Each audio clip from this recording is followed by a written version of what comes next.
Ég hvet oft fólk til að prófa sig áfram. Hafi ekki áhyggjur af því að þetta sé of mikið. Og þau geta þetta ekki vegna þessara kringumstæðna. En Guð hefur lofað að sjá fyrir okkur og fyrir vandamálunum hvernig þau leysast. Byrjum. Og þó þess ekki fullkomið strax í byrjun hjá okkur. Prófum okkur áfram og reynir Guð hvort að hann sé ekki trúr loforðum sínum.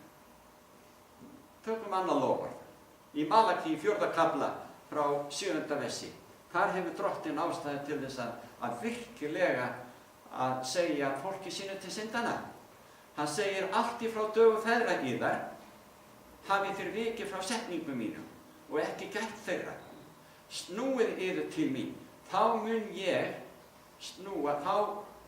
snúa mér til yðar, segir Drottinn allsherjar. Ef þér spyrjið af hverju leyti eigum við að snúa oss. Þeir voru komin svo langt frá Guði að þeir bara gátu ekki komið auðvitað á hvað verið að í lífið þeirra. Svo hann segir í 8. versi á maðurinn að pretta Guð úr því að þér prettið mig, þér spyrjið í hverju höfum við prettað þig. Og Guð svarar í 10. og fórnargjöfum. Mikil bölvun hvílir yfir yður af því að þið prettið mig, öll þjóðin. Færið alla tíundin í forðabúri til þess að fæðsla sér til í húsi mínu og reyni mig einu sinni á þennan hátt, segir Drottinn allsherjar, hvort ég líka ekki upp fyrir yður flóðgáttum himinsins og úthelli yfir yður, yfir gnæfanlegri blessun. Er Guð ekki góður að lofa slíku okkur til handa? En vinir, ég segja aftur, hafið ekki áhyggjur af því að fyrstu skref ykkar, hvort heldur í hvíldardags helgihaldi eða í trúfesti með tíundina, reynið Guð.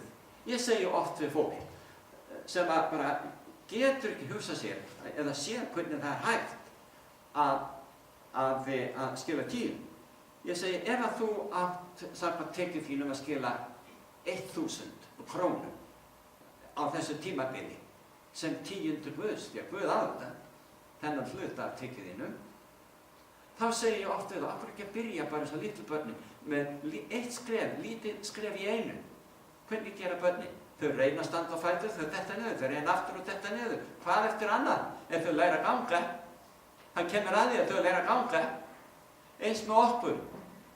Ef við myndum skila eins og til dæmis 50 krónum í 10 til að byrja með, bara pröfa. Og aukaði upp í 100 krónur af þessu 1000 krónur. Þá komið 10. Eða segjum sér svo að þú þarf að gefa 10 af 100.000, sem nú bara frekar lág eða lítil mánaðarlega. Þá ætti 10 að vera 10.000. Af hverju ekki að pröfa 1000 kall? Setja það næsta hvíldardag í 10. Og svo seinna 2000 og svo 3000, þannig að 10 er orðin 10%. Og þetta hefur gefist mörgum vel að prófa sig áfram. Og Guð hefur biðlund við okkur. Hann sér að við erum að reyna. Hann sér að við erum byrjuð að þroskast í trúnni. Og eins og það með hvíldardaginn, prófiði Guð og sjáuði hvað það gerir fyrir ykkur. Aftur þetta sem við lásum, það er 7. versu í 11. kafla Hebreabréfsins. Án trúar er ógerlegt að þóknast honum. Því að sá sem gengur fram fyrir Guð verður að trúa því að hann sé til og að hann umbuni þeim er hans leita. Þetta er stórkostlegt loforð. Elsku vinir, treystu Guði og þér mun farnast vel. Himinin hefur fórnað öllu fyrir þig.